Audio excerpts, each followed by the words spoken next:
contacted. Oil leases. And she's James. Her name is Becky James. She's with TXO. Most of those James are Chickasaw. Well, yeah, when you they're all say James. mixed up. Everybody's all mixed up Okay. now. Yeah. You know, Third but- neighbor from me up here, new house up here, their name is Ledbetter, and this will be Indians. So yes. I'm sorry. I just need this. I made him drag out that old beaver headdress up there that he inherited, and he's got a lot more stuff. But another time, I made him drag out a few things, and part of the We bought feathers, this out because Mike wanted me to wear it. Yeah. And part of the feathers were reworked. They were given to him by his stepfather, who went with Parker at the Battle of Adobe Walls. And Bill, if I can find it, you've got a picture I'll of Yeah. that take you here original 'cause you can help. headdress. Because you'll know questions. Kick him in the Yes. rear, you know what I mean? I'm gonna throw well, his neck. let's get him. help him. Anyway, and I've been trying to get him to set up. He's a graduate at OSU.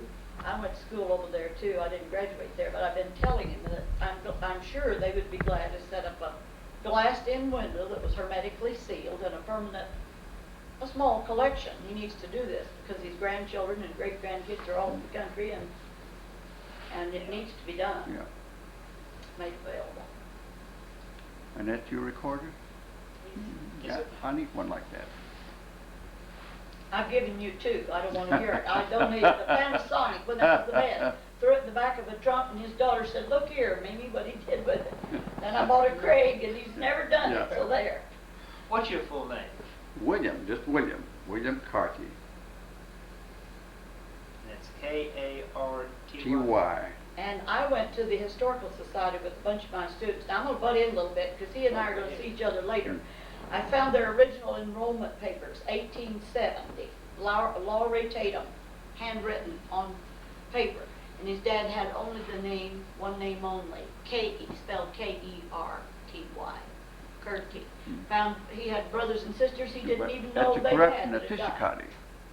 My grandfather's name was Tishikati. And the corruption of that is Karty. How do you spell your grandfather's name? Tissechhoddy. How did they get the name changed? Well, when they enrolled them, you sitting there, you're the you're the official. Right. I come up here with my children, wife, and kids, and what's your name? Tishikati. Oh no, that's too long. We can't spell it. You're Karty. Tail end of Tishikati. And when you see them enrolled up there, Joe, you'll want to go look at that. When you see them enrolled, here's the head of the family. X number of wives, X number of children, X number of goats, sheep, whatever the heck they had, dogs, Well, they had no, horses. it's horses. It's all listed there. It's horses Lowry that they have Tatum. mostly. But that's, What's your name again? My name's Marie Hood. I'll talk to you later. Okay. I'll see you later, alligator. Okay. Today is May 25th, 1988. And my name is Joe Todd. This is an interview with Mr. William Karty in Moore, Oklahoma. And your address is 2129 Goodrich. right. Okay. Well, it's a drive, but they don't mean that. Mr. Karty, where were you born? I'm afraid of that. I was born down Red River in Oklahoma Territory.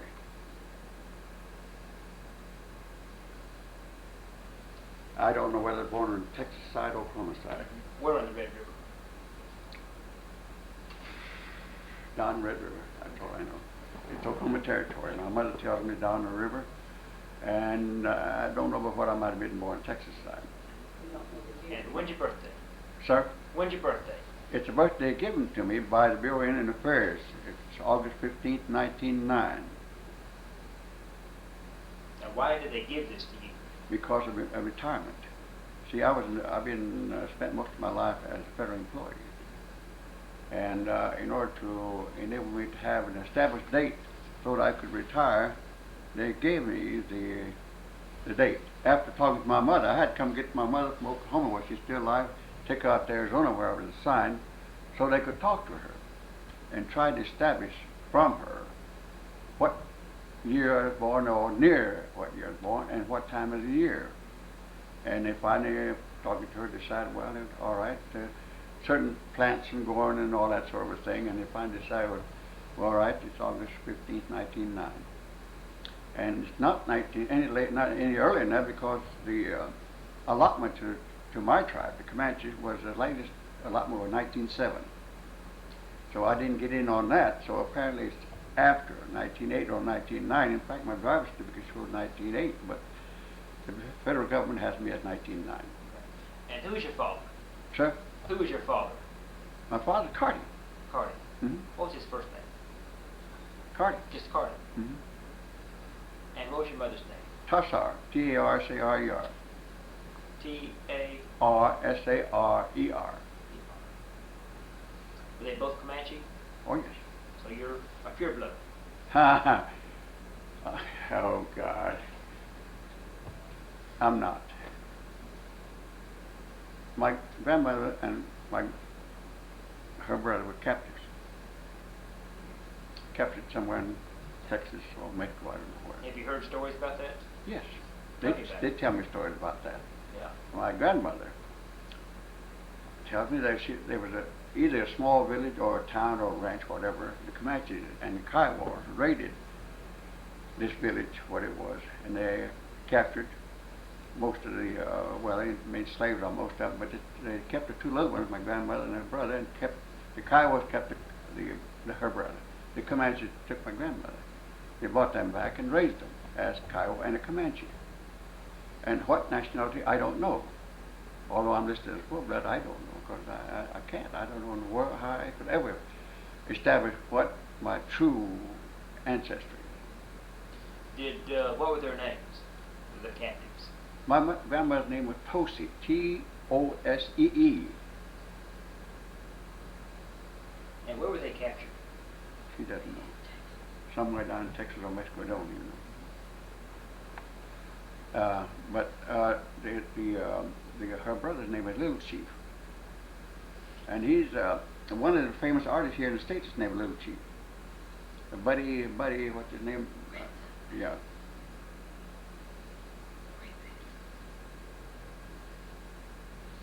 Now you say your grandfather was, what was his name again? Tushikati. Karty. Mm-hmm. And when did they change the name to Karty? Well, when we were enrolled. Are you familiar with Fort Sill? Oh, yes, sir. All right. Right there's a Comanche Indian Reformed Church as you go down the highway toward Lawton. And right east of there, across the railroad tracks, is an area that belonged to the Kiowas, Comanches, and Apaches. At that time, the Comanches. It's below Rogers Lane, if you know what that location is. We were all camped there. And my father was in Indian police. And we lived in I have a picture somewhere, I don't know where it is. You know where it is, Marie? Anyhow. We lived there, and my grandfather, Tishkari, of course, the rest of them were there, and my aunt, my other grandmother, Tassel. And I have one aunt left living now, and that's when she mentioned the one at Apache, Yellowfish, I mentioned a while ago.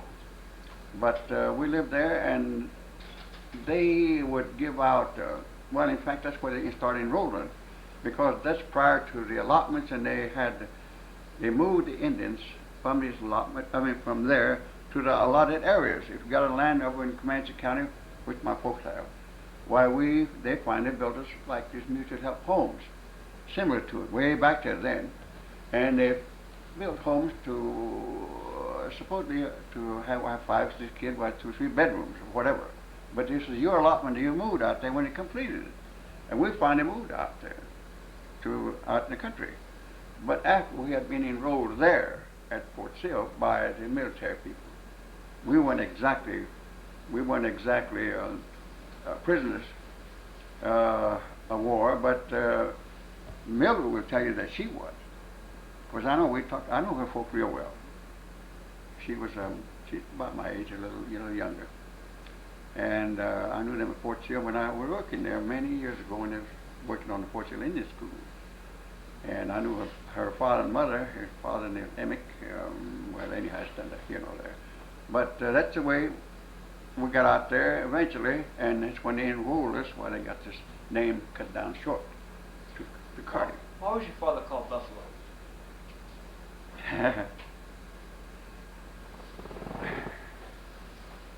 Maria shouldn't have to bring that up. He had me at the time.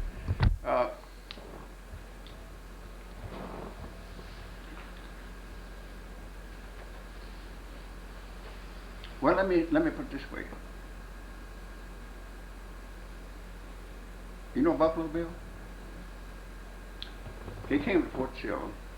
I just frankly remember. I got a very good picture of him, incidentally, original. And they made a movie out in the Western Mountains. And in the process, my father was quite active, and he was considered out of a family of warriors and chiefs and etc. And when they made the movie, why Buffalo Bill gave my father his name. He said, "You're Buffalo now." Buffalo Bill. They dropped the Bill part, and my father had almost a nickname of Buffalo. And he was known by most Comanches, Buffalo.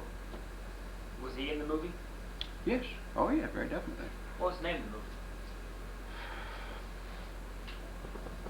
Oh, Marie, do you know what it is? You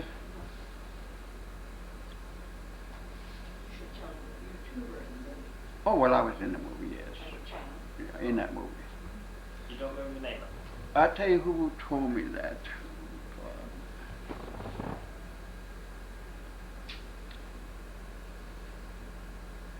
I'll give it for you later. Why don't you tell him about your part in the movie?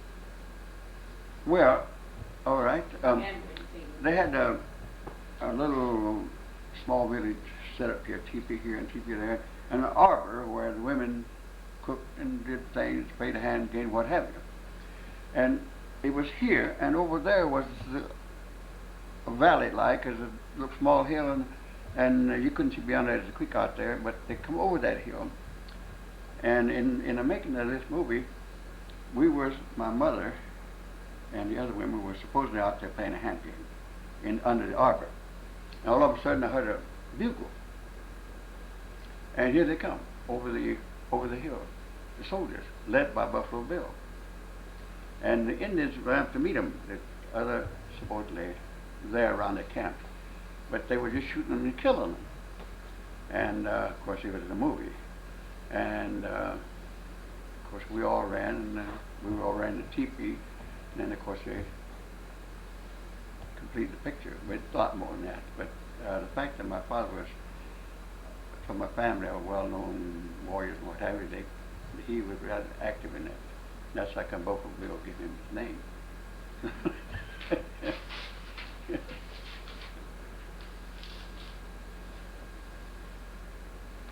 Your grandfather was Poor Buffalo or Lean Buffalo? Yes.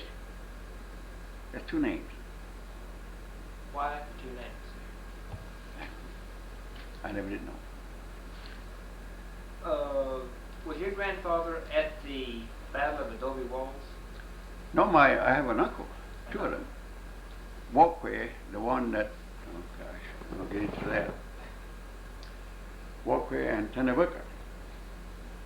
If you go down Fort Sill, you go out by that long building there with holes in it. That's where you shoot at the Indians from. And right on the outside is a big stone plaque, and my uncle's name is on that, Tennewicker. Many years ago, to a Comanche, considered the finest horsemen of the North American continent. They and the Ravens are supposedly the best. Horses were wealth. So my grandfather, no, my uncle rather, Tennewicker led a raid against the post there and stole all those good horses. And he sent a small group up into Texas, and he took the rest of the horses that they stole and drove them up Medicine Creek and on out. And to this day, before he died, my uncle never did go to Fort Sill. He wouldn't go there. He said, they know why I'm the guy that stole all these horses. They're going to get me sooner or later. And he never did. Every time he go to Lawton or even Doc, he went somewhere else. But he did have a lot of horses when I was young. In fact, I managed to get one of the horses he gave to me many years later. out of all the horses that he had. But he was considered a very wealthy man because of the horses. But in addition to him, there was another, on that stone plaque you see another name. It's a White Horse. He was also leader with Kiowa this time. And those two names are on that stone plaque. He's still there. Did he talk about that raid, how he managed to steal the horses? Yeah. How did he do it? Well, they stripped down for battle because they know they may have to fight, naturally. When they got there, they found out that these horses were guarded by colored soldiers. And they scared the what out of them, you know. They scared them so much, in telling the story later, they almost turned white. But they scared them so much so they just tied them up and left them. They didn't make any noise or nothing. They told them what they were doing, but they didn't understand. And they took all the horses and left with them. And they just left these, they didn't kill them, they just left them there. But they were tied up. And eventually they broke loose and got the commander, but then it's too late. They was all gone. Some of them in Texas already, and the rest of them out somewhere else. And did your uncle go to Texas, or? He sent a group down there as a decoy. And when they started chasing them, they would follow this trail. They're going to Texas, but the greater part of the horses, as I've said before, he took them up Medicine Creek and got away with it.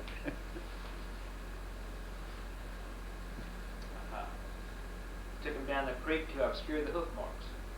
Sure. It's simple as this. You see that, and that's a Comanche. You don't find moccasins like that. You see those little strings back there? Yep. And you know what? First, let me tell you, a Comanche in a sign language, when the other tribe are talking about Comanches, they say, they make a sign like this. I said, what do you mean? It's Comanche. That's the sign of a snake. He's silent and deathly. That's why the other tribes say a snake. Now when they are walking through an area with a moccasins, this suppose they might have covered up a little bit of the track. So the strings are to cover up the track? Yes. This song I made a little heavier. This is more or less a kind of ceremonial type of word. But strictly only Comanches. You find something like this and you say it's Comanche. Because they're the only one that had this kind. The rest of the moccasins you see are just regular moccasins. Yeah. So that's why they may have said that's an old one that God knows. I don't know. Who made these moccasins, do you know? I don't know. It's my mother and grandfather, the rest of them heck fire. I have a lot of relations. In fact, I think I'm right there with Comanche.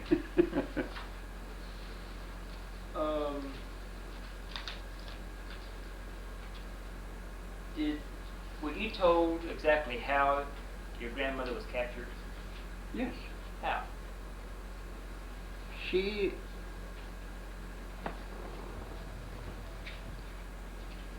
was the favorite wife of a chief. Now, I don't know who he is.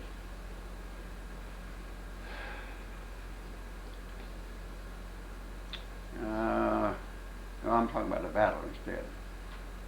No, I just couldn't tell you. Just the fact that she told me that there was a place, a village or a ranch, and that's where the Kiowas Comanches raided and killed most of the who were protecting it. That was in Texas. Yeah, but yes, I don't know. It's Texas. Surely it's down this way. That's down toward Texas or even New Mexico, for all I know. But she doesn't show. Her hair is white, and many later years her eyes, I don't know whether they're blue or what. But they just appear blue. But I don't know what she really was. She's white, Spanish. Back then, those times, there was some Spaniards around, and then of course Mexicans, and I don't know. But anyhow, they captured and brought them back, and of course, as I say, the Comanches kept my grandmother, and the Kiowa kept her brother. Any stories about the Battle of Adobe Walls? Sir? Do you have any stories about the Battle of Adobe Oh Walls? yes, one of the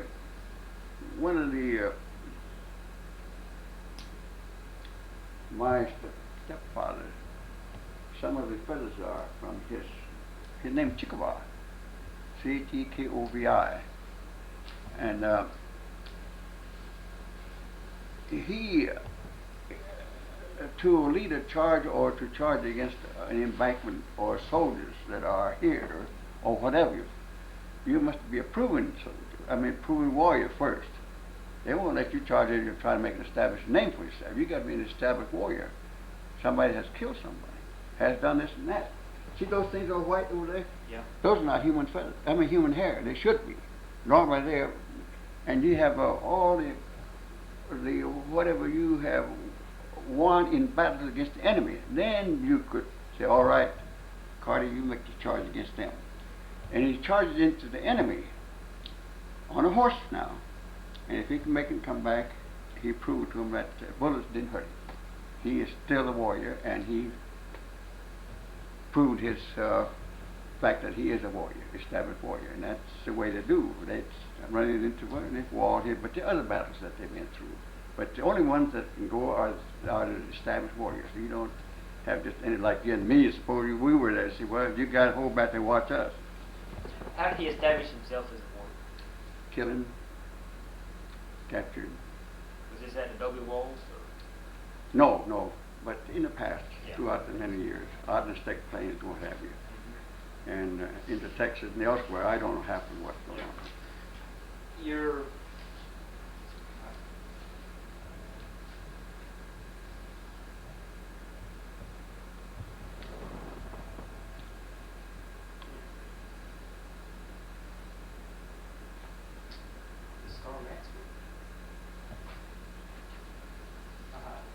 Hmm? Bill, you should tell her about your grandmother's lines and the fact she was a horse holder on the warpath and that sort of thing. Yeah. That tree buried and recovered in spirit. You Yeah. tell him that. Well, let me. yeah. As I said, she went on the warpath as favorite wife of a chief. I don't know who he is, and she never did tell me. And they encountered the enemy. I don't know where they were. By the way, you know that the Comanches whipped supposedly the Apaches. I have proof, because I worked on a reservation, showing where the Comanches almost wiped out a village on the Fort Apache reservation. So the Apaches may be warriors, but the Comanches still pretty much. And the Kiowas never did oppose us.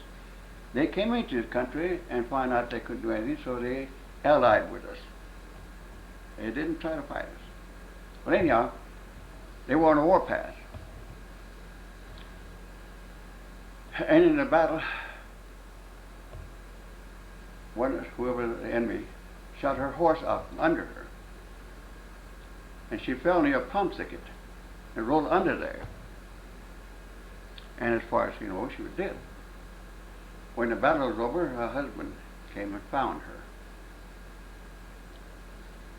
Put her on a horse, brought her back to the encampment wherever they were. Then they buried her. Show them that picture of what's that picture of what they? I'll show you something how they buried her. It's similar to well, they don't dig holes for funerals, but this is a drawing I want to show you of how this happened. You see that? Okay, the scaffold buried. Yeah. All right, they buried her that way. And as far as you know, that was it. And then, how long afterward, I don't know, she came to. And she found herself on a long journey. For many, many days she traveled. And occasionally she would see war parties and etc. She'd holler at them, but they wouldn't pay attention to her. Finally, after quite a length of time, she didn't know how long, she came to a large creek. And normally the tribes camped around the creek because of water and wood. And she recognized some of the people who gathered wood at this creek. And at the same time, they recognized her. They said, "Oh, how are you? And come on." They said, we're glad you joined us." And she said, "Well, yes, where's my brother's teepee?" He said, "Well, look, see that big teepee out there in the middle of the campment there? That's your brother's." "Oh, I want to see him." "Yes, go on." So she went on across the creek and started up the village as they camped along in like a little street.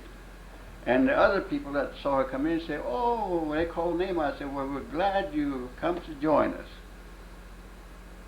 We were happy for you." And her brother heard that from his teepee. And he came out and she was and she was just right near his teepee door. When he came out, he grabbed her and said, "Oh, I'm glad you're here." You know what she was riding? A mule. The good Lord rode a mule into Jerusalem. And she who was accustomed to the finest horses rode a mule. Anyhow, he grabbed her and said, "Come on in here." He called, opened the door, told his wife and the kids in there, "My sister's finally come to live with us. She's here." He said, "All right." So she said, "Come on in." He held the teepee flap door open. He said, "Be careful now, that's that little dog right there, got some puppies." He said, "Okay." So she started reaching there, the dog bit her. And she came to. And then she went back to the village.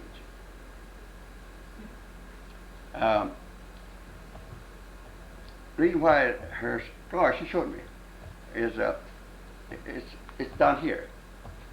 Otherwise, if she had been on a horse, it would have been up. But the fact she was down off her horse, the man stabbed her with a spear. See, and that's why it's over here. It was quite a scar. But that's the story. She was 113 when she died? John Penn at Walter's Herald determined her age to be 123. Well, talking about events and so forth and so on, I don't know quite sure, but she well way over 120. Why did she go into battle? She was a favorite. Well, that's the thing that they do. And what did the women do in battle? Right along with them.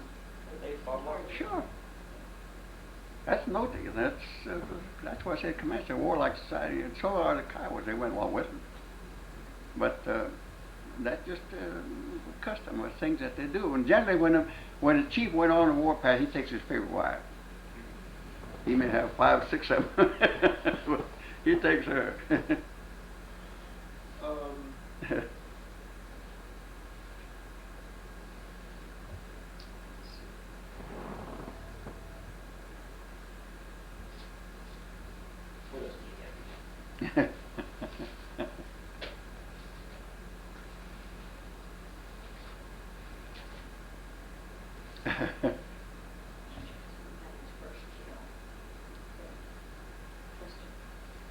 Your first kill? Oh, that's a custom of my people. Is the first thing I kill. That's my first kill. It's a human, whatever, bear, lion, or whatever. And there's a ceremony that goes with it. We were camped at East Allotment on the allotment of my aunt, my grandmother. And my father made me some arrows, and I go down near the plum thickets and try to get some birds and what have you. And one morning early, I went down there and just sitting there looking around, and there was a red bird sitting there, and I shot it. Oh man, I took that on my arrow ramp to the encampment. There was about 4 or 5 camps there. They were all outside cooking their meals, morning meals. And I told Mother, "Hey, look what I killed." And everybody got quiet. And suddenly those people got up, each one of them, 2 or 3 at a time. They came toward where my father and mother were in a ritualistic type of a dance. It wasn't like a war dance. It's more sedate, almost a walk. But they were singing a song when they came up. And when they got to our TV, the first one said, "Karty, I want those coats." They took everything in celebration of my first kill. Headbands off my father's hats, clothes. That's the custom. And it's quite a thing, but nowadays I am glad that at least I lived through that. I don't know the song. I faintly recall those people that were with us. But it is a custom, a true custom among my people. But nowadays these guys don't know anything about it. Nowadays, local young fellows are too far along. Any other customs that the tribe is losing? Well, for one thing, the language is going. It's unless some recordings are made. But your dances and all the other customs are practically are gone. unless some effort is made to preserve that, why, I'm afraid it's going to go. How many speakers are there? Sir? How many speakers are there left?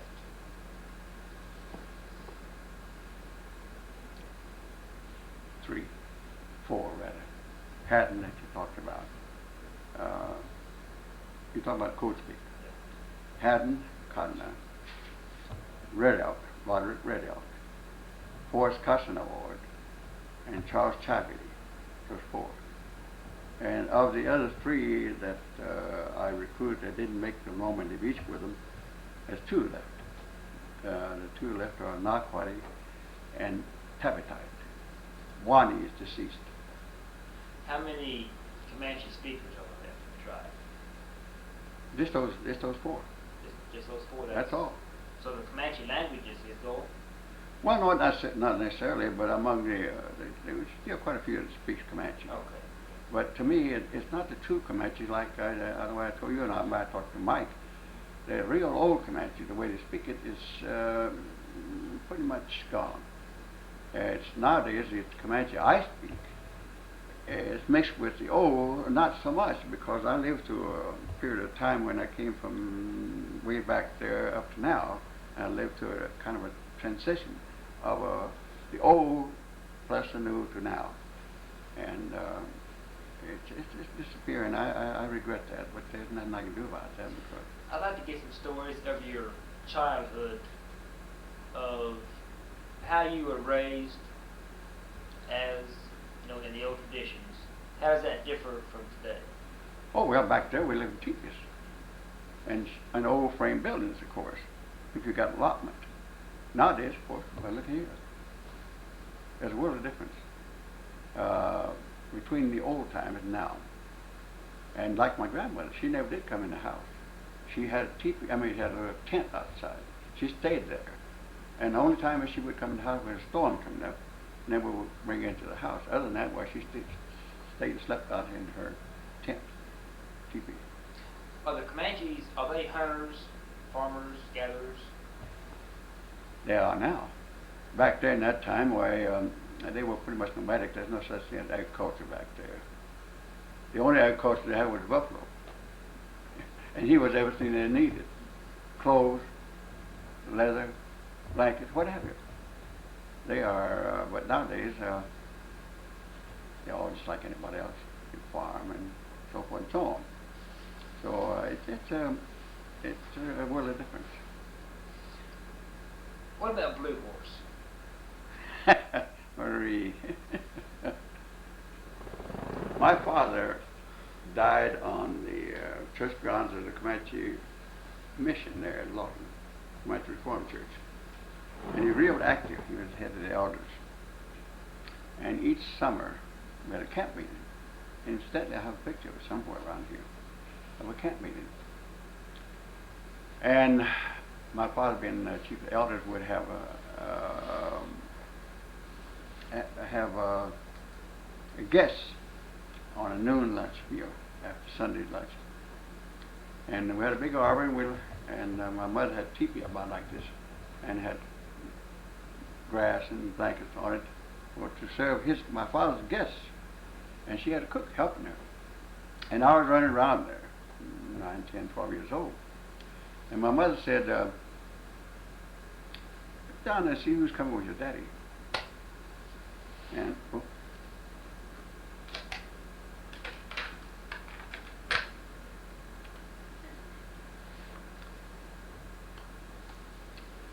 she told me to look down the road from the church coming toward our place there.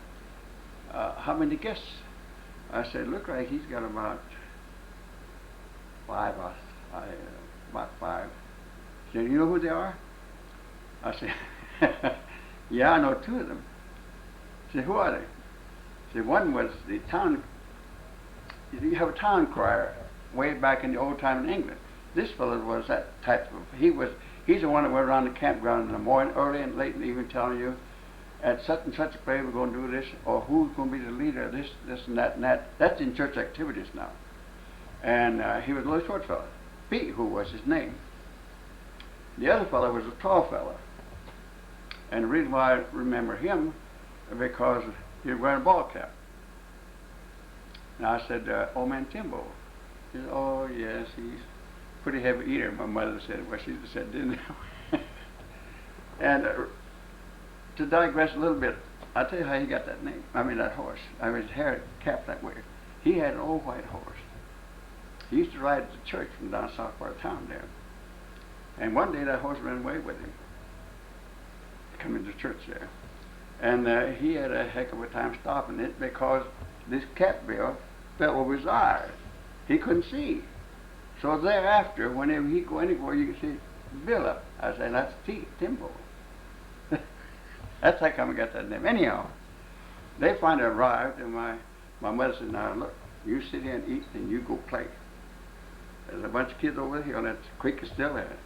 Everything is still there, in fact, except Todd. So he said, now, main thing, don't walk behind the medicine man.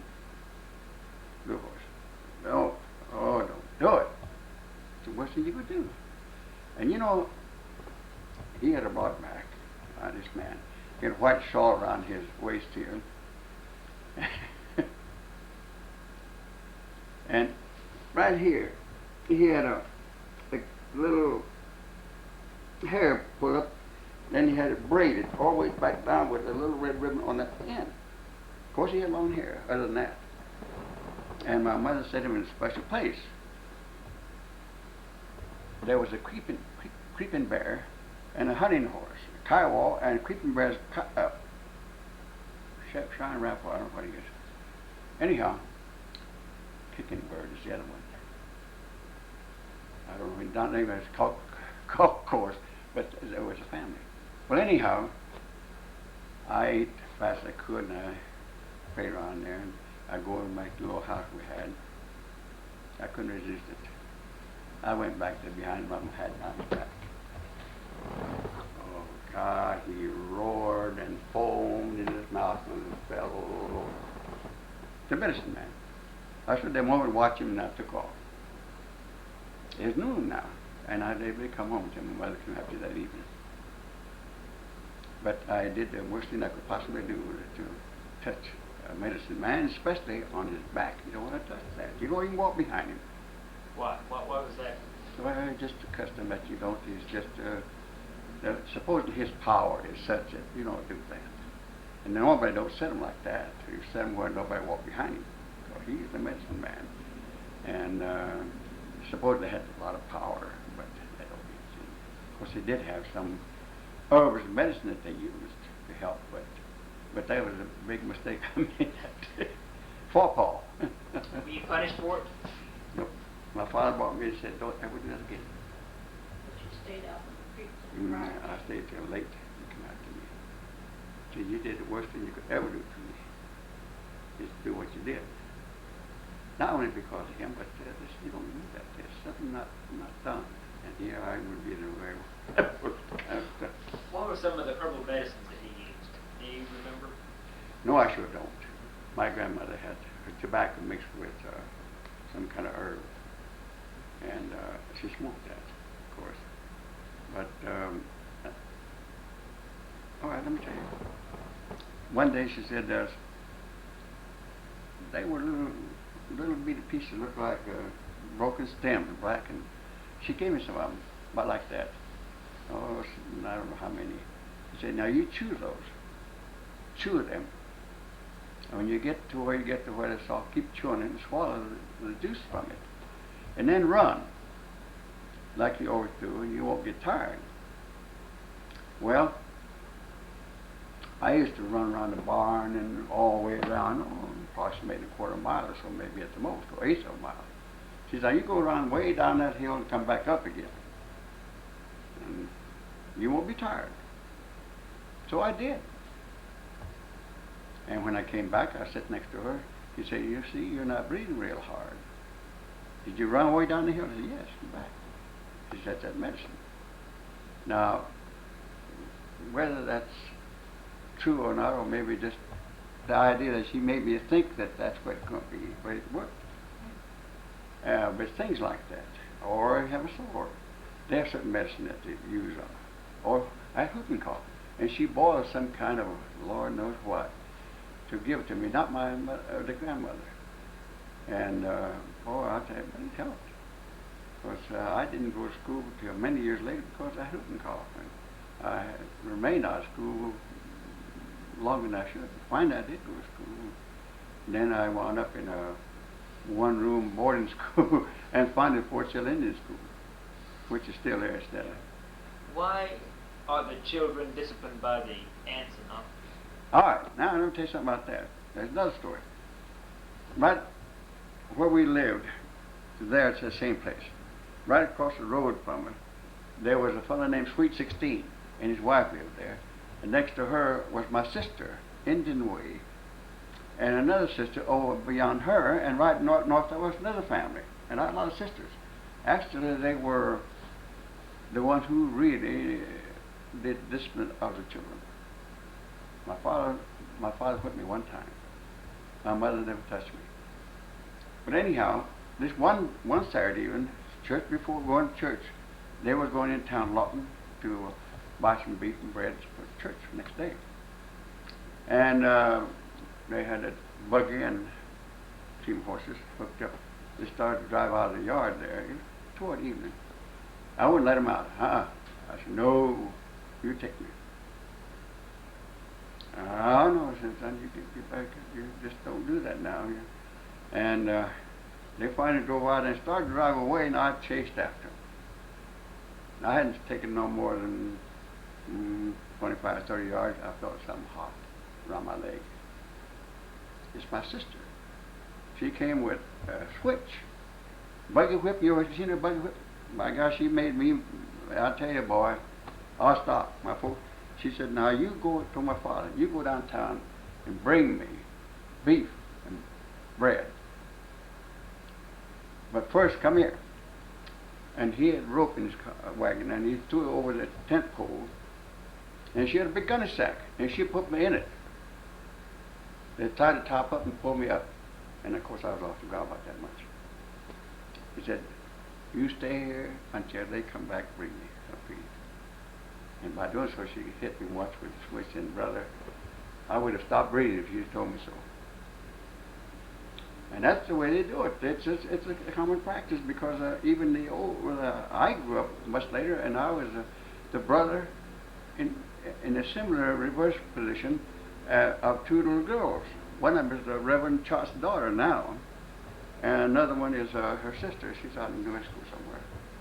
And when I attended church, I just go by that. I don't know why in the devil I do that, but I go in there and that poor little girl would hide under the bed. They were so afraid of me, but I never did touch them. I never whipped them. And but those are the one way that they really have discipline among them, and it's just a custom. It was practiced throughout the whole tribe. And the Kiowas do the same thing. I don't know about the Apaches or Kiowa Apaches. Now your sister. Now, is that your real sister or your aunt? Oh, no, they were aunts, cousins, and of my father and mother. Both sides, mother and father. Did the Comanches adopt kids like... Oh, yes. Mm-hmm.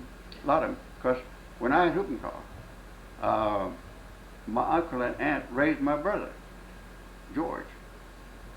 Because they didn't want him to catch the same illness I had. Yes, they raised them, and a lot of times they raised them just up to full adulthood. It wasn't uncommon, but it wasn't too common. But it had to be real close. Like my father's sister and husband took my older brother and raised him. Now, where you lived in the teepees and the frame houses, did you have an extended family or a nuclear family, or who all lived with you? Just immediate. Just immediate family. Because others had their own teepees or their own tents or whatever. So they didn't crowd too much. And of course, well, there wasn't no such thing as overcrowding. And the Comanche wasn't accustomed to that because they always had their own little teepees. I know of an aunt with a grandchild and just two of them, and so they don't, not accustomed always to adopt too many or crowd. When you were a small boy, what chores did you have to do? I didn't do nothing because I was sickly. But Yes, I did too. Years later, I carried water for my mother, and since my mother came accustomed to white man's way, I helped churn the butter, and when she milked the cows, I helped lower the bucket down into the well to keep it, fresh as possible. And I carried wood, and I chopped wood for my mother. Just about the normal thing that most children would do to help their parents. With the horses, my father had people working for him that took care of the horses and cows. But I still had to go once in a while and go get some horses or whatever he needed me to do. One other thing, I remember right across from, we lived here, and right across the hill, another Indian family, Toppy, James Toppy. And he had a similar place like ours, an arbor and a house. And he had a son. And he had quite a few horses. And he had some dogs. Of course, we had dogs. But this particular fellow had dogs. And I could hear him across the valley in the evening. He'd say, well, I just use the term, Blue, you and you go get such and such a horse or such and such a cow in Comanche. And they go do it. But I saw later where these people run with sleds. I talked to their dogs that way. But this was very unusual because when I married later, my wife told me, why don't you write to Ripley about that? I never did. But it's very unusual because these dogs knew what was to be done. Our dogs didn't know nothing. They could run everybody away and bark too much. But this was very unusual because this man had quite a bit of horses and cows. And he'd just tell certain dogs, you go get this and you and do that. And they'd do it. In Comanche. Where did the Comanches come from? They are Shoshone stock, probably from the Northwest. Of course, when I worked in Idaho, Utah, up in the western states, I worked on a Shoshone Indian reservation up in north of Elko, Nevada. You ever know where Elko is? Well, anyhow, it's way up north. Almost, and part of the reservation was in Idaho. And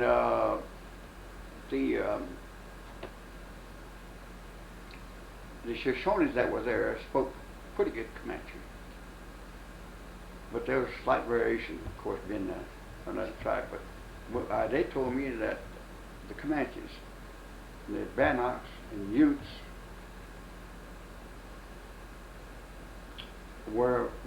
are part of the Shoshone stock. And that's the way I understood it to be. And they drifted south and eventually down in the southwest and finally here in Oklahoma. But I do understand a little bit of Paiute and Bannock and Utes because I attended school up in West Arkansas with some of them, and we get around talking just like you know. Hey, what kind of word does it mean to you? And they say, well, ours is a little different from yours. It's a little different, but in general, we had a few of their words and they had a few of ours, indicating that at one time we were probably all one big family as a stock or whatever. But that's just the way it happened. You know? When we drifted southwest and stopped civilization for 75 years along the Texas border, they couldn't get in there. Nobody. But that's all gone.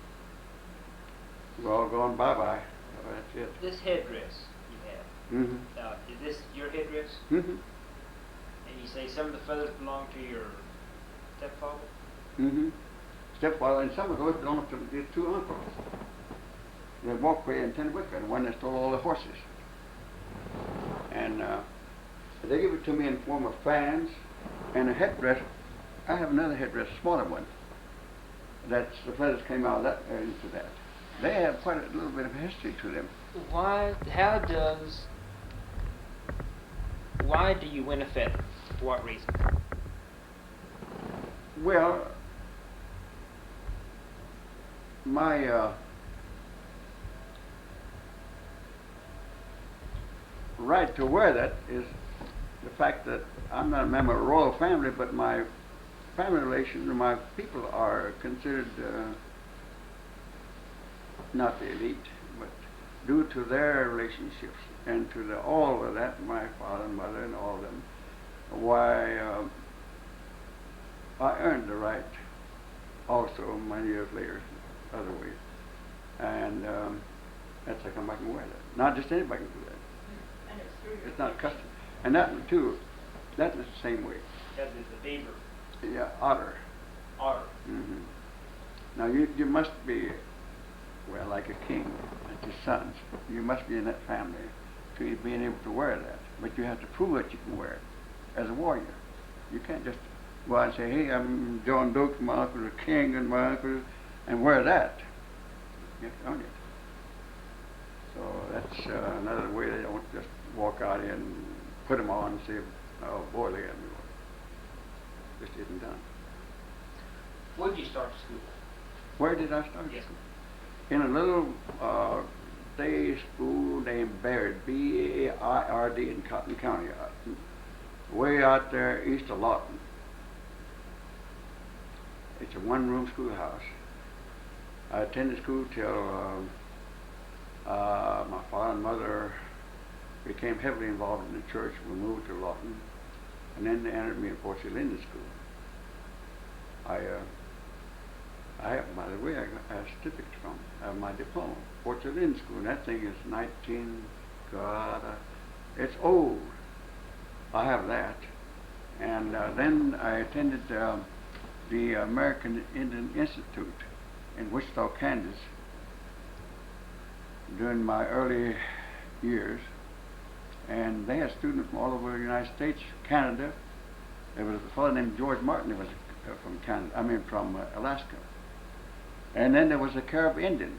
His name is Tomas Buitrago. I'll never forget him as long as I live. We had rooms, 2 or 3 to a room, and my cousin and I had a room here, and he had a room above us. And he would get up there, and you could hear him bam, bam. He marches. You could hear him say, Levante, what, Levante. And he'd march and march. We tell him, what are you doing?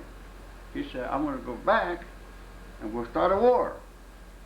And he was from Tegucigalpa, Honduras. He was a Caribbean Indian, and he spoke pure Castilian Spanish, because some of the students there were attending Fairmont College, Wichita State now, and they would trade lessons with him. And of course, he was taught by the missions, I guess, but he spoke pure Castilian Spanish. But the guy was quite if he'd alive, he'd be much older. Well, he'd be a little bit younger. He would be probably 70, 71, 72. But with all that going on down, heck, he's probably gone, like the rest of them. Who was head of the Fort Sill Indian School? When I was there, a fellow named Lusher, Art Lusher, L-U-S-H-E-R. What kind of man is he? Nice gentleman, fine gentleman. It's the punishment of the students were probably administered by the matron and the boys' advisor of each of the buildings. And brother, if they caught you talking Comanche, you got it. Why did they want you? They want you to learn English. I'm bilingual. Your language is second to me. My language, my original language, is a Comanche. Yours is I had to learn that. And they didn't want us to do that. They wanted you to speak English. You can't become into the world and become a member of the society by talking Comanche all the time. You must talk white man's language, and that's exactly what they tell us. What punishment would they do if they caught you? They'd set you down like you was on a chair in the middle of the room. Everybody there standing watching you, you get so many licks across here with a strap, and I mean that hurt. But you don't show it because you're a Comanche. You don't cry. So even though I know that it's gonna burn and it leaves marks, you don't dare show. What they hit you with? It's a big strap, like a Razor strap? yeah. The matron used a stick, and boy, that hurt too. But actually, they wouldn't hurt us because I couldn't learn English any better. I told that you had to do it right. But it's quite a punishment, and I've noticed some of the other tribes talking about that, and I imagine it was pretty much It was pretty common. policy of the administration in various schools, and I got to enforce it. Did you speak English when you first went to school at Baird? Yes, because my mother and father were associated with farmers. Each summer, the farmers help each other. And my mother and father had this 320 acres. And down the bottom land was a lot of wheat and corn and stuff. And these farmers, the joint farmers, were white and some Indians. They come, we all help each other get our crop. We go to this guy together and so forth and so on. And my mother learned to cook as the farmers' wives. Plus the fact that he had some colors working for him. And they lived on the place. And my father would give him a little piece of ground to grow cotton on. And some Mexicans. So, well, that's the way. That's the way things went. And after you finished school, what'd you do? Well, after I finished it, you meant the high school? I mean, well, I got married, foolishly, to me then. Now, I mean, we should have waited, but I didn't. And I worked. I worked for different locations until the Bureau of Indian Affairs picked me up when I was in charge of what they call Indian Emergency Conservation Work down around Cotton County. And the Bureau took me, and that's why I went up with this thing and finally developed the Signal Corps. Now, were you part of the CCC program? I was it, practically as far as Indian was concerned, on the Indian Division. Okay. Tell me about that. Well, about 39 through 42, I was in charge of what's called enrollee program. And that's concerned with visual aids, bringing speakers into the camp, the CC camp. And I also own a reservation where they have community houses. And also safety talks. And then I also arrange for speakers like you or Marie there to come and talk about the various subjects. And then help the education officer who was assigned to the camp, Miss Nettie, who's a white, conduct classes in the evenings. And when that was going on, then they, that's just the way they operated. That's the thing that they did. And I remained with that until latter part of 40, when they told me, you are not a director of the camp, you take it. And that's where we started the group. And that. And you worked in the shelter belts? Oh yes, that's what we did primarily. Did you work in the first shelter belt, the one that's down in what? They're all up and down Caddo County. Yeah. And down toward Apache, west toward Hobart, Carnegie, and north into Binger, and all around in Dartford. Yes, that was one of the primary programs of the CCCID. How did you determine where the shelter belts would be planted? Here's my farm right here. Wind blowing would blow up. Now see, that country down there is pretty sandy. And wind would blow everywhere soft in summer and spring or whatever, and it would keep depleting the topsoil. But by establishing the shelter belt here, then the wind would hit here and it would jump way out there. This was a proven fact. In fact, we had at that time, education officers from Stillwater, because we had to have certain kind of trees here and certain kind of here, and here. And they proved that this is what, and it stopped it. That stopped the erosion of the surface soil. Because when the wind hits after the tree were this tall, in fact, I went by there down past the other day and it's still there. And the wind would hit here and jump way out there. It wouldn't hurt anything. And what type of trees were you planting? Oh, there was, oh God, I don't know. There was some elm. Oh, gee, there was a series of 5 to a row of trees. Oh, and they were picked primarily because they grew up, they weren't short kind of shrubbery, they had a lot of trees. They were deciduous. In other words, in the summer, in the fall, when the leaves fall, you still had the leaves, I mean the trees themselves, acting still as a deterrent to the soil eroding wind. Oh, darn. Mm-hmm. Yeah, yes, that was in Bulldog. And where was your office when you were in the CCC? What? Where was your office? They finished, I took over the camp out there, late 40s. And Prior, Fort Cobb. Fort Cobb. Yeah, I say prior to that I worked among the various units in the enrollee program. How was each CCC camp, how was that organized? Was it like a military organization or? No. There's only one camp in western Oklahoma. Only one camp among all the Indians in this area. That's that one at Fort Cobb. There was one in Bull Hall in among the 5 tribes. But the man that was in charge of was Army officer. But over here they didn't allow Army officers. Why?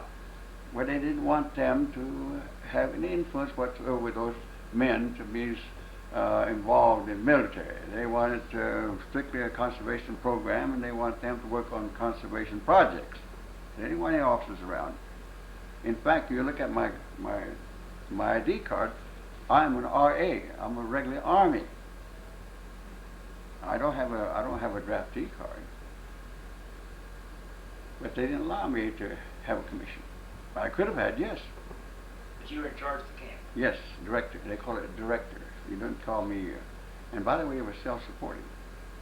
That camp we had chickens, we had milk cows, we had a big community garden, and the enrollees, certain ones were handled some would handle the gardens, some would handle the chickens, the hogs, and when they milked the cows. But the stock came primarily from the agency through Riverside Indian School.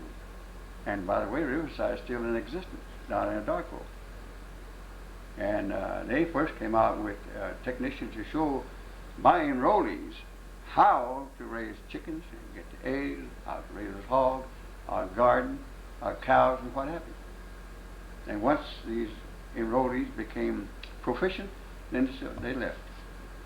But they didn't stay there all the time. They came out during the day, and finally they said, okay, you're able to take care of me. You and Joe and take care of this. So it was pretty much self-sufficient. What was your salary at that time? Let me tell you, you'll laugh. $1,850 a year. That's about a grade 1 or 2 level. At that time, it's pretty good money. Now the enrollees came, and when I was working before I moved to this camp, we have a camp working on a project out here on Indian emergency conservation work. And the enrollees came and worked 1 month, and they left. Another group came in, worked a month, and left. Not the camp, they were there all the time. The enrollees remained at the camp, worked out of the camp. But on the other projects, they allowed to work 1 month and off, and then a month and off.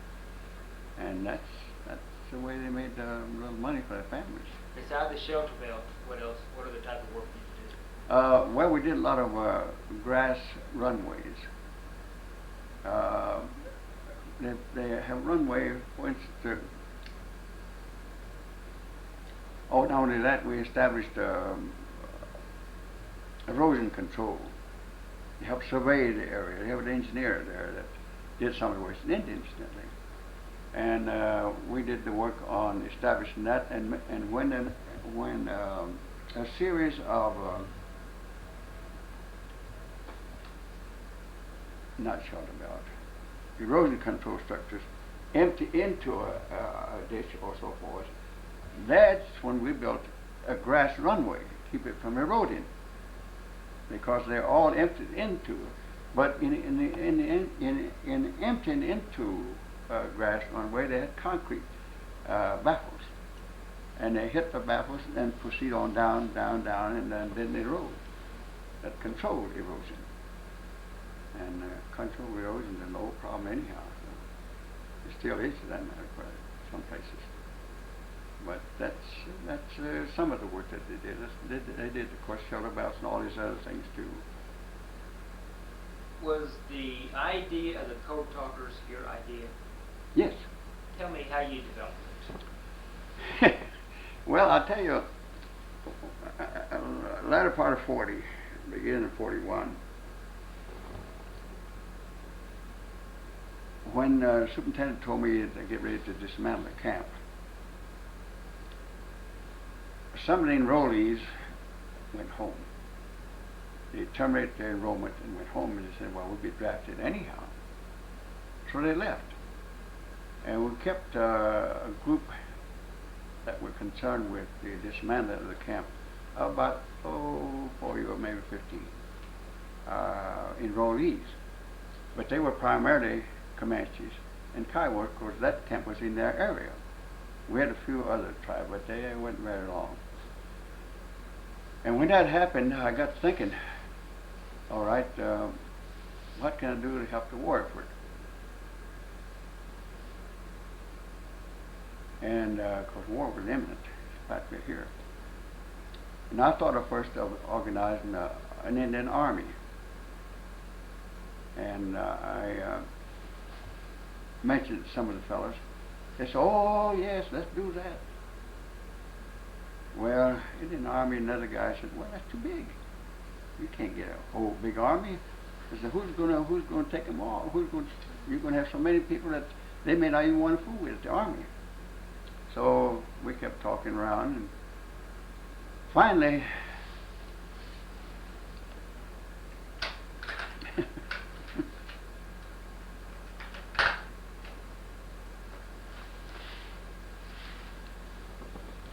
one of the fellows told me, he said, why don't we quit worrying about the other tribes in the army? Why don't we organize a platoon?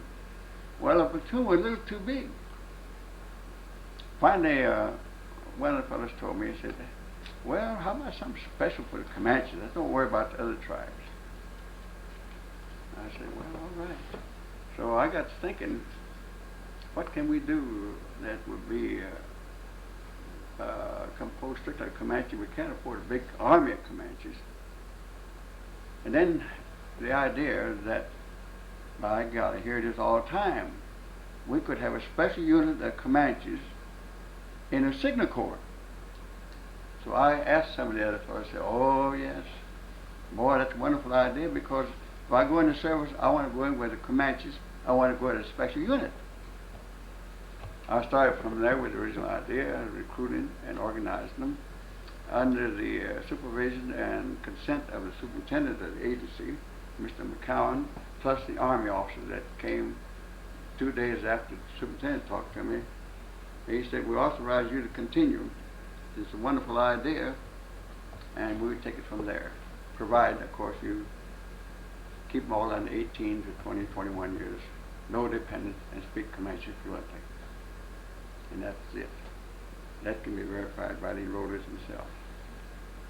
It was just an idea that I had that finally developed into something worthwhile. And it's now going down in history pretty much. Smithsonian has them, of course, and the French government. And you folks here with us. Now, where did you train? Sir? Where did you train?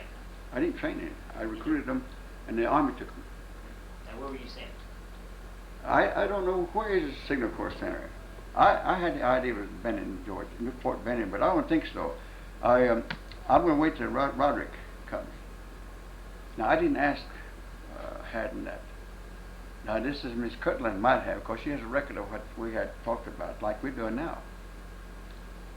New Jersey. Somewhere, yeah. Fort Monmouth, New Jersey? I'm not sure the order. Well, anyhow, that's I can find it definitely. Because that they trained, and then of course they shipped overseas. You should As tell a them unit. why you didn't get to go with them. Well, like I told her, I thought all the time I was going to go with them. It would take me. Why? They had too many dependents. They didn't want me, and I was a little bit over age. They didn't want me. I was older than those young fellows. Now, how did you develop the Comanche language to be used as a code? They did, after they got over there. They had the language. But you'll have to get it from them to tell you that they use the language in such a way that when one fellow's up here and one back here at headquarters and you up there, they used the language in a manner that even the Comanche sitting there couldn't begin to decipher or to translate what they're really telling each other. It's possible. And it is. They did it. They told me that they had somebody up there. And in fact, anytime you up in the front, they keep changing. Every other day another fellow. With the fellows back there at headquarters. And they were up in the front line. And of course, Germans couldn't understand, but they couldn't decipher all the money in the world. They can't. But they operated in that manner and were able to really do a good service. Of course, as I say, they all came back and now they're practically all gone. Yeah, there's Red Elk and... Chai Biddy, Casanova. Huh? Red Oak lives in... Walton, around Walton. He lives in Lawton now. Yeah. And who's the other two? Chai Biddy to Tulsa. Casanova around Cash. And of course Haddon, he lives in Sorrel, but he's just about gone. I'd like to get a couple of those guys together. Well, they'll be here Sunday. Monday rather. Okay. I'm going to be over at the ceremony. All right. If they're there, you be sure and come up and see me, because I know Roderick will be. I'll be there, and he'll tell you a lot more. I think they served not only in France, into Germany, but just I have a feeling they were another. Haddon said they went into Belgium and Belgian Bulge. Yep. Yep. Now you got to start saying Belgium. Yeah. Yep. And there's other places that they've been through to it. I wish that I got to go down and see him, because I'm afraid we'll lose him. And my nephew will be up here Sunday too, on Monday. I may talk him into taking me down there. Right now he's in the process of running for the chairman of the truck. He and another fellow had a runoff. Is he going to win? I don't know. You want him to win? Yes, because I can talk to him. The other fellow can't. You should share with him about your own military service. Huh? You should share your military service. Yeah, Tell me about it. What'd you do? well, I didn't. I just served in the Pacific. You must have done something. Well, they reevaluated me after the darn thing was practically over, and sent me to as an occupation. To Japan? You were a medical technician first. Well, I trained in the States as a medical technician, yes. However, when I got overseas, the commanding officer of the island, Kyushu Island, in going through my record, decided by golly, his man we need for a safety officer for our unit. They were a construction headquarters outfit. And the commander, that was a West Pointer named David Hawkins. And when I got there, why, he didn't waste no time. I was his man to drive him where I want to go, and to take care of his civilian CID. You know what CID is? Yeah. Yeah. Work with the major there in town. It's It's criminal. investigation. Yeah, right. And he had quite a bit of problem because at that time there were separate companies, colored and white. And he had a lot of problem with the coloreds. However, I don't know if I told him or not, I did tell Mike, I think he had a belief or had a feeling that I wasn't what I pretended to be. I was a little too old, and I know that he felt that could I come to the Washington office in a manner that I presented myself as a common soldier. I believe that he felt that, even to the time I left the islands. In fact, they found him with a wire around his neck on his bed after I left. There's a lot of that stuff down there even then. I arranged a lot of it, but not to the extent that he probably was involved. I did tell Marie that I was sent to Kyoto, the summer capital of the Japanese, and one day he called me in. Come in here. I was sergeant then. I'm in there, sergeant. And he said, and he had a metal tube. Roll your sleeve up. So I rolled my sleeve up. He put this metal tube here and locked it.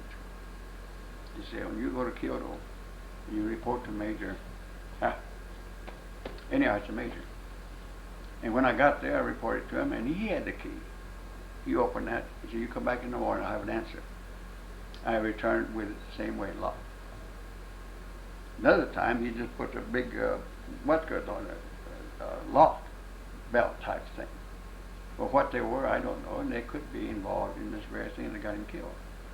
But I don't know anything about what was in those. Although I do know that in my travel to and from, there was always MPs around. When I got there, they always had a pickup waiting for me. So you were a messenger then for... well, For it wasn't just for him. What Yeah. about Hiroshima? Well, I went to Hiroshima, of course. What did the town look like? Hiroshima? You have a toy town out here in sand and take a big brush and hit it.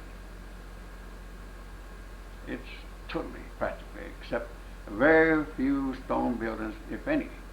And that's the first place, incidentally. They wouldn't let us out when we were going to train us, when we were going south to the other island. That particular area near Hiroshima was occupied by a unit near Australians. They weren't exactly, they were a little bit away from that Tokyo or something, near almost like Tokyo. And that's the first time I saw their Australian, what equivalent of wax. They wear those for tan and heavy socks, and their hats, you know, they're flat one side and it's spread on them. And of course the guys want to whistle at them, but you didn't dare, because there was an army officer with us. And that's the first white person that we saw since I left the islands. And I was on a transport, I thought, forever. Took me, I bet you, a month or so to finally arrive at my location. And then even then, I joined the 82nd Airborne, and they didn't want me to say, "You're too old." And that's when the colonel asked to have me assigned to his unit. And that's Fukuoka City of about, at that time, about 350,000. And the island of Kyushu was pretty big. It's one of the larger ones. There's Hokkaido and Honshu and this little Shikoku, and then Kyushu. And what is the island? I was in Kyoto one time. You been to Kyoto? Yeah, now you know what I'm talking about. It's a beautiful city. Oh, It's on the capital. Yes, sir. Yes, When I was sir. in Vietnam, I took an R&R and went there. You did. Do you know what? We know what my R&L was? Nagasaki. Nagasaki? Yes. My unit was in charge of part of it. And my R&R was up on top, up there in the hot springs. They had I got a picture of it somewhere. How did Hiroshima compare to Nagasaki, two cities? Sir? How did Hiroshima compare to Nagasaki in destruction? Pretty much the same. Same. Mm-hmm. And then too, I saw one or two who had survived in Nagasaki, and it's horrible. You talk about leper, the destruction of leper on a person. You can imagine that plus more of a survivor of this bomb. It's horrible, and I hope to God we never happens here. Of course, you'd have to say we're gone. We're too close to take a field long. We're too close, in fact. When we're back, we moved 100 miles away, we'd be still too close.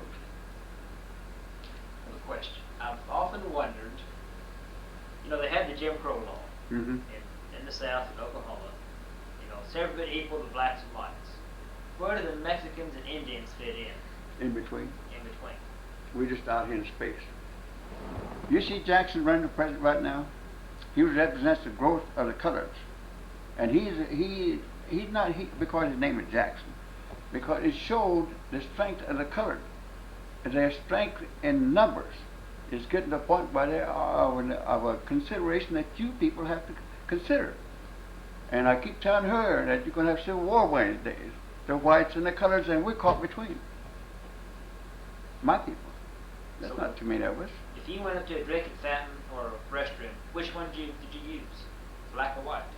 Doesn't make a difference in that case. You could use either one. Yeah. You have been refused service. Well, yes, too, but that's Fort Lawton, Seattle, Washington.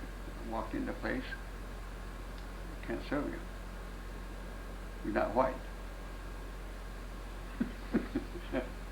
I was leaving there anyhow. I was on my way home. And that same thing happened here in a town. Well, I got not here, but another town. So we don't serve liquor to Indians. Now we have a uniform on. So the only way I got anything was to send my wife at the commissary at Fort Sill and go get something. Why is this deal about alcohol and Indians? Indians are a sovereign nation. You know that. It's a nation within a nation. And in order to enable us to become independent and handle our own affairs,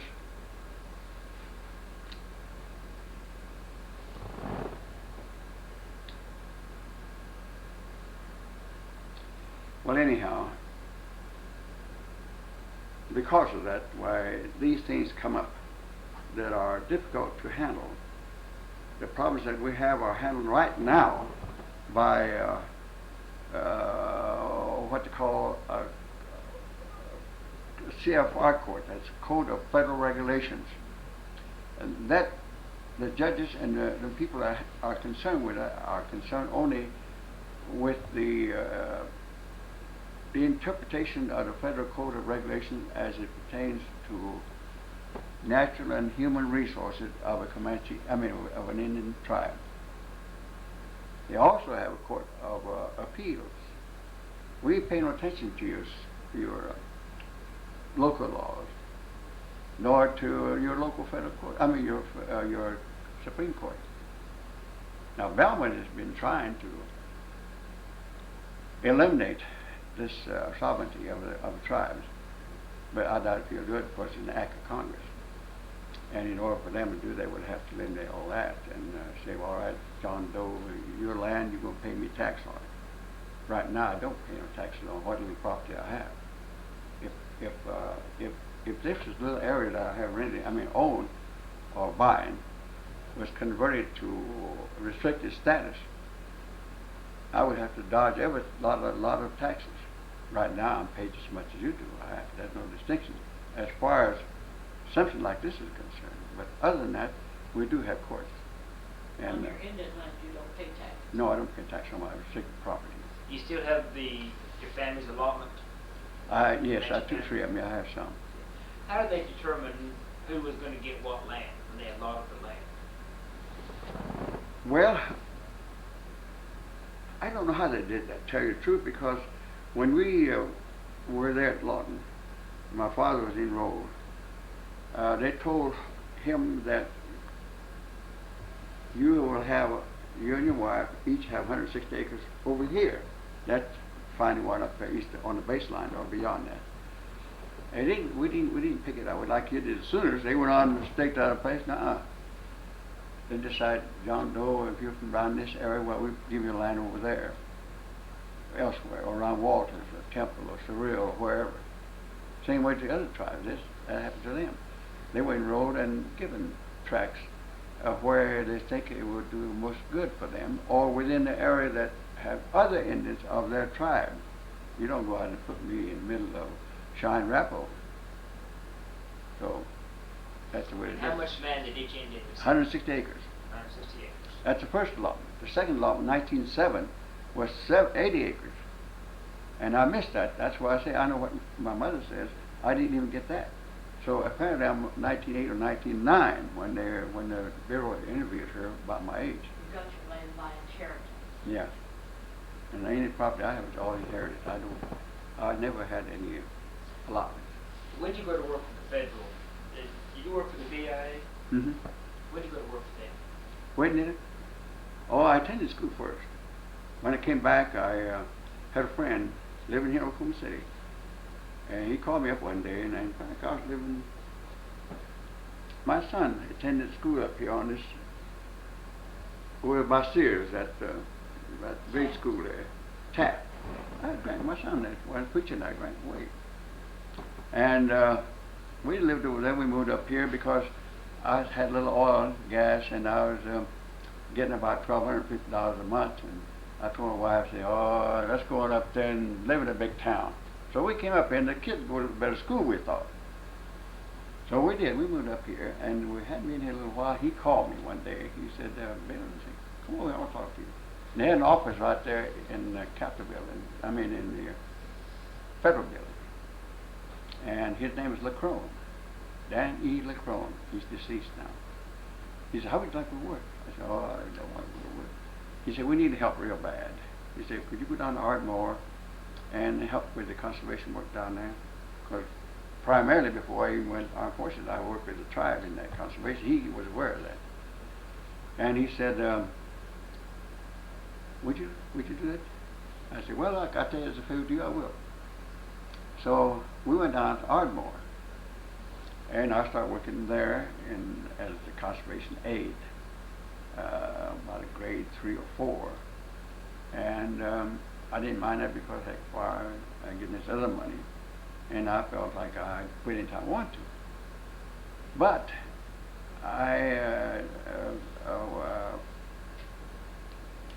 an educational officer with the American Legion there told me, he said, hey, I said, you know, you got some time coming to go to school. You want to go to school and get a degree? I thought, well, it wouldn't hurt. And we set it up that way, and by golly, I enrolled in 1948 at Mowgli Tech. They have their college branch. And from there I went to Stillwater and graduated, and then they sent me to the western states. Idaho, Wyoming, Utah. What was your duties out there? Sir?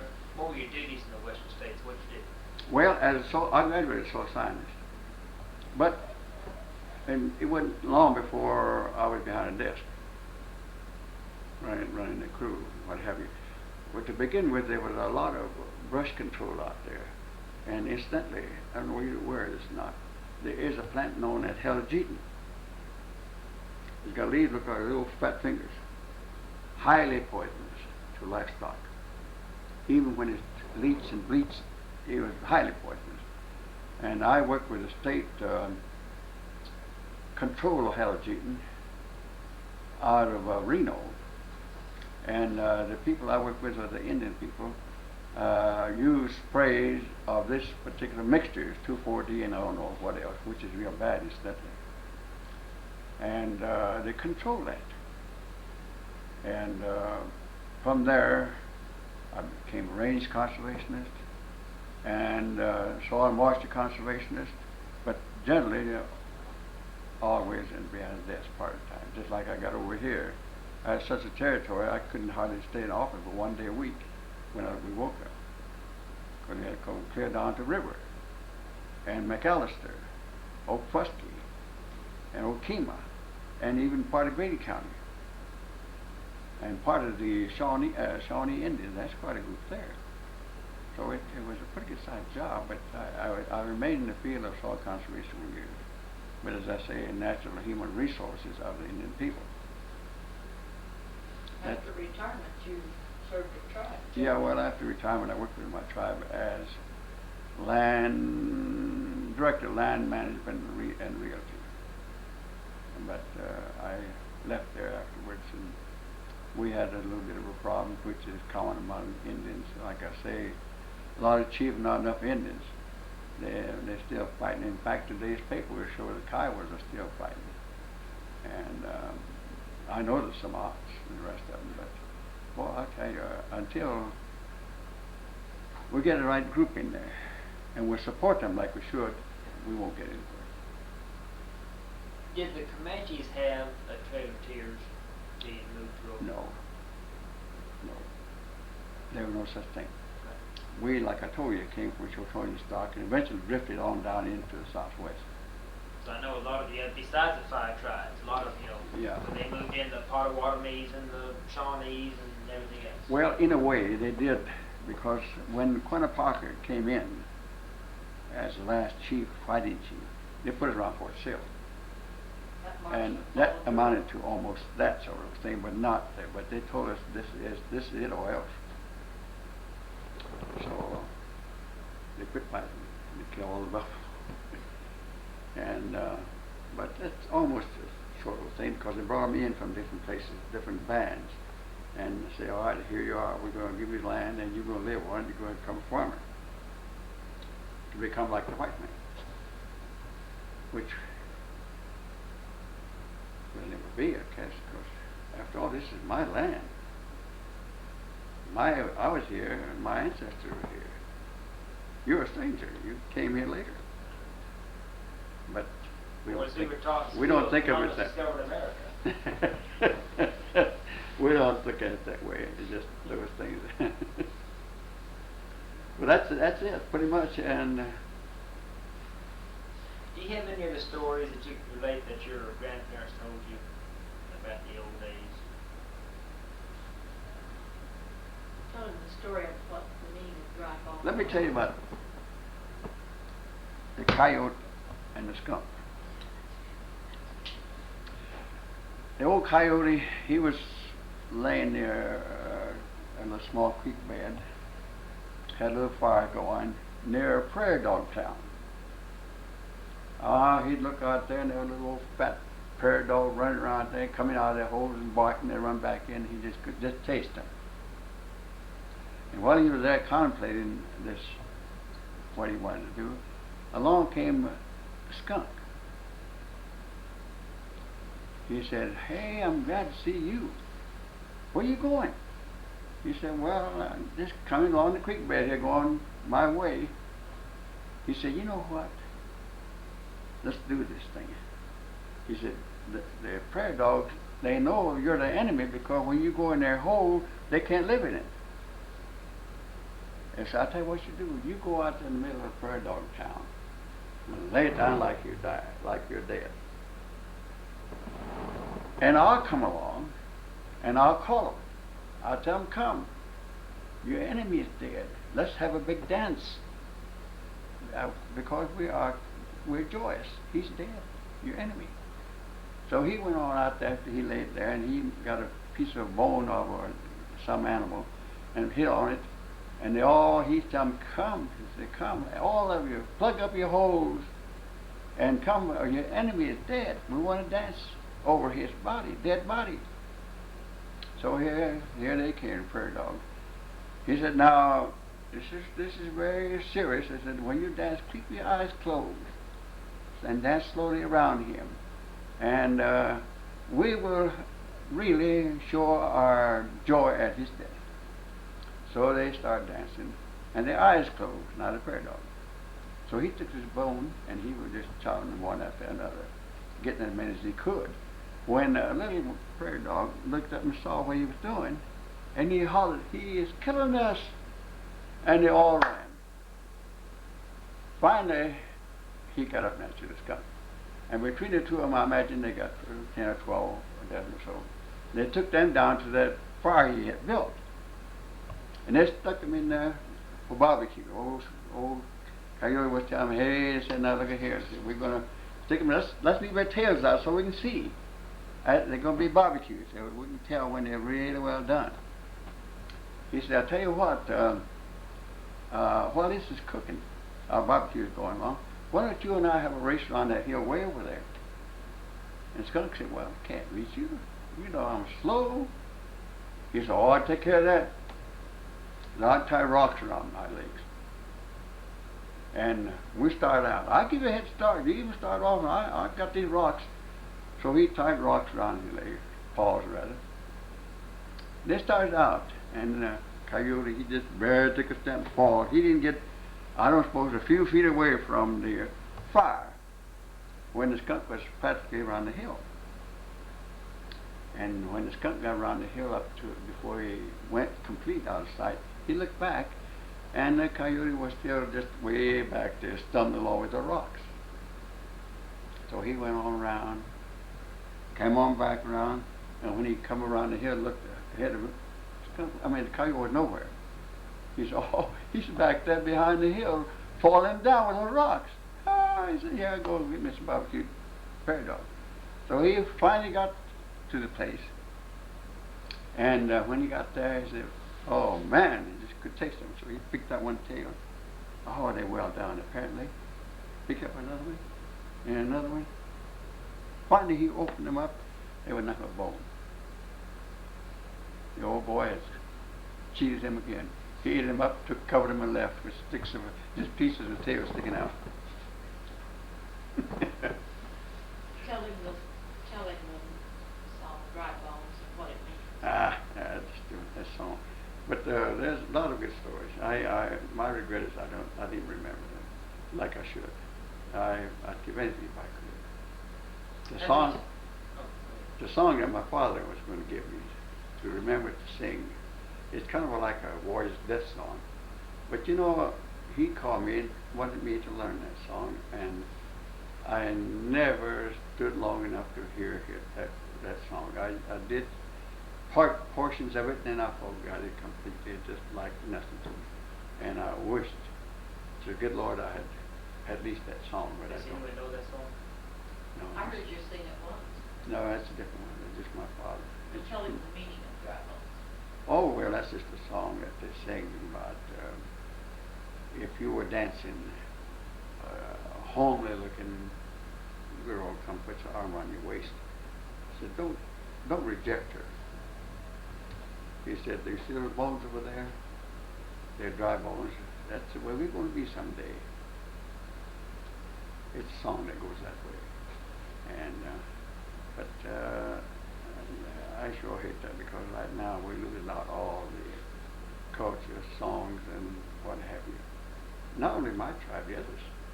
Although others made down at the the 5 tribes, the Sequoia, of course, you know, he has quite a. In fact, the Seminoles I attend church with, they have a book, and when they sing a song, they turn to the pages and sing. It's a written. They got their language written. In fact, the Pat girl, she and I worked with maybe 20-some years ago out there. They were, what's called those church, what's called Maria was learning their language. That biblical group. And they were writing the history of the Papagos in their language. Their church group. What Maria? Talk about which one? Yeah, that one. They were real active out there. And I'm sure by now that they may have Is Comanche written down? no. All those languages are written down by anthropologists from Harvard. Yeah. But they aren't used by just other anthropologists. I did remember one year they had a course in Comanche at OU, but that's just way back there some time ago. How many of the stories do you recall, like the coyote and the skunk? Oh golly, I don't know. I'd have to think. I would like to come back sometime if you could, sit down and make some notes and do some more recording. Well, I'll tell you what. I'll make notes, and as I remember, I'll try to have 2 or 3 or 4 or 5 maybe, and we'll talk about it. Let me tell you one more then. The Comanche were camped as usual near a big bed. The chief had his teepee right in the middle of it, and the chief had a real pretty daughter. He called everyone together one day. He said, that tree out there in the creek is a very tall tree. Up on top of that is a bird. If you will kill that bird, bring it to me. You may have my daughter as your wife. So a lot of these guys would go up and try to kill that bird, but they couldn't. But right on the outskirts, almost periphery of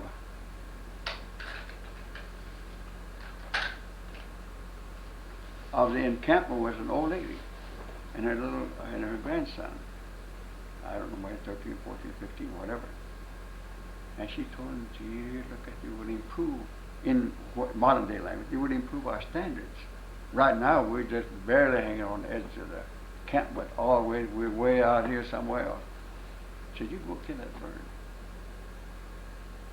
She said, now, I'm going to make you put an arrow. And I don't know why I did an arrow or what it was, but she got him up real early. She said, I've been watching that, but he comes early in the morning. And he stays there while he takes off from his nest.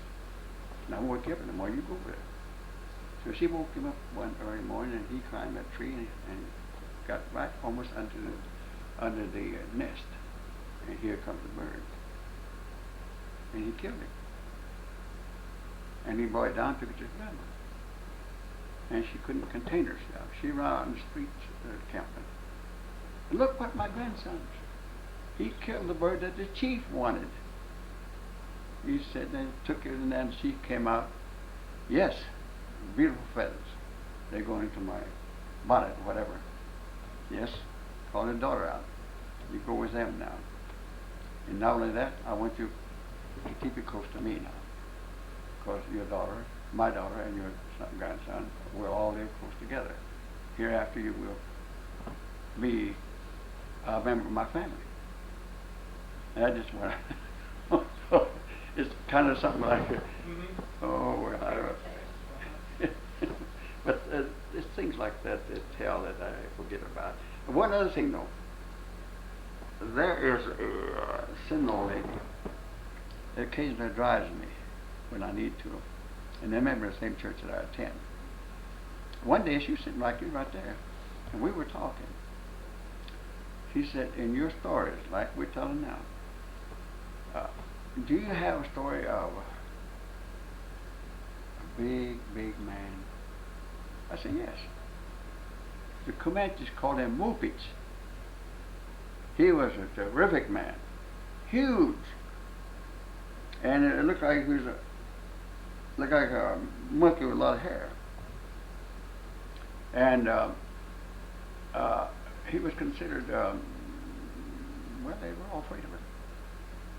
And by God, the Seminoles have that same kind of a story. Well, we're not related, but apparently there might have been some like the Bono man among us somewhere, because back then, in prehistoric times almost, there were a lot of animals and things that we don't know now. They're finding occasionally these archaeologists there bones about this and that and that, and I'm sure that there's probably a huge man or whatever. What of this big man's deal was he? He was destructive of everything.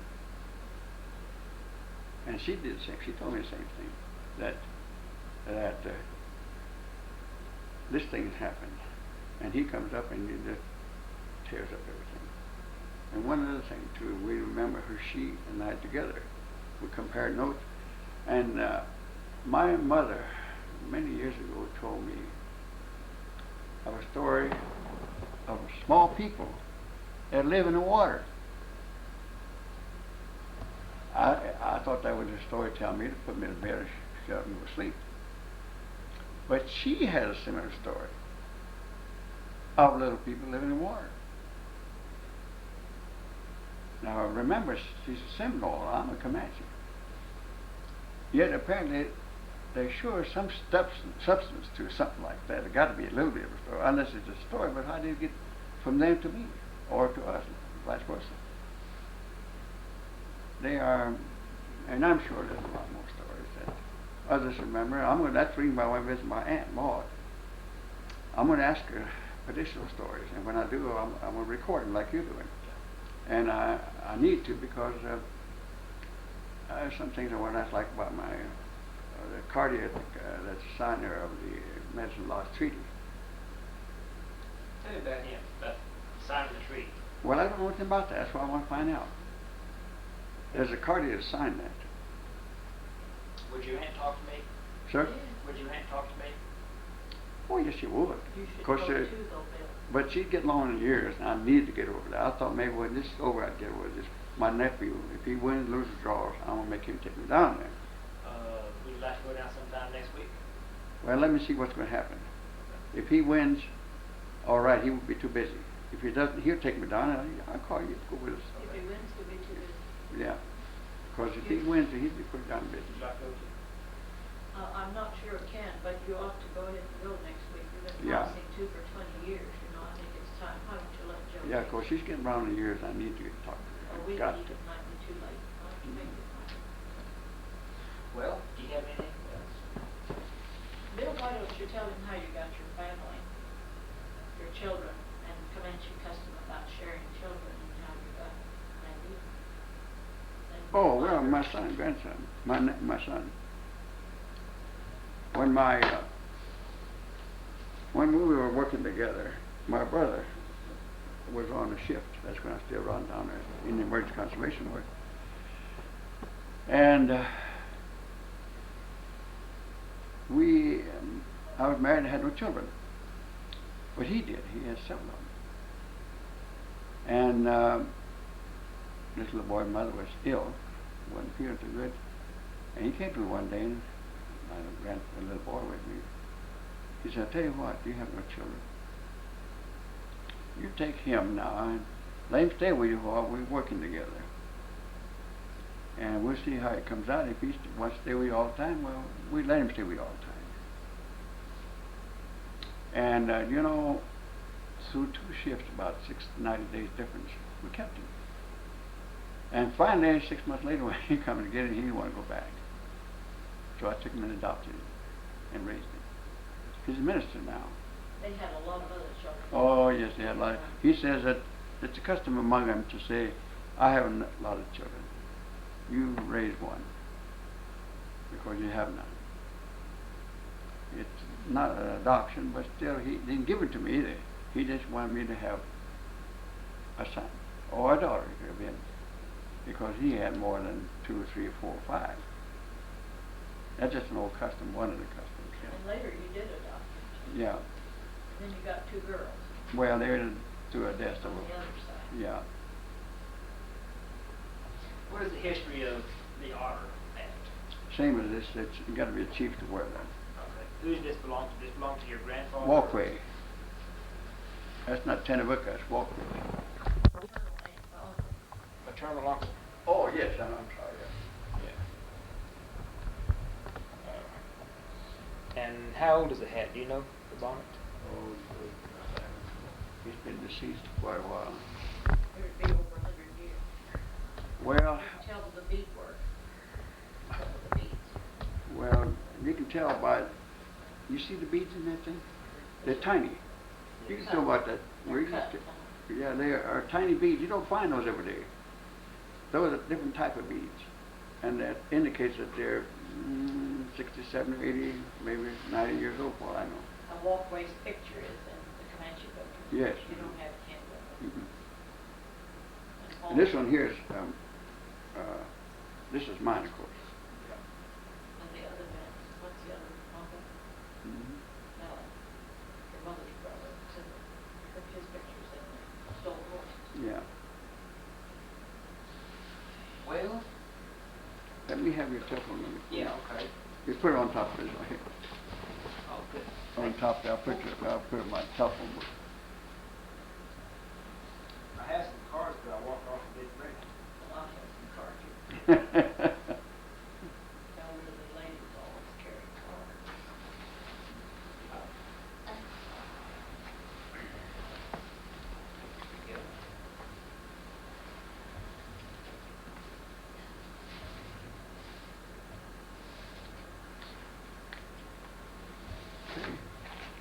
Now, I should get back with you, because I do want to go down and talk to her. Yeah. I need to. I want to real bad. Is your recording on film? The thing about it is that whether it is or isn't, Bill does not know who his grandfather on one side was, because the aunt should be a half aunt who's weaving and had not she?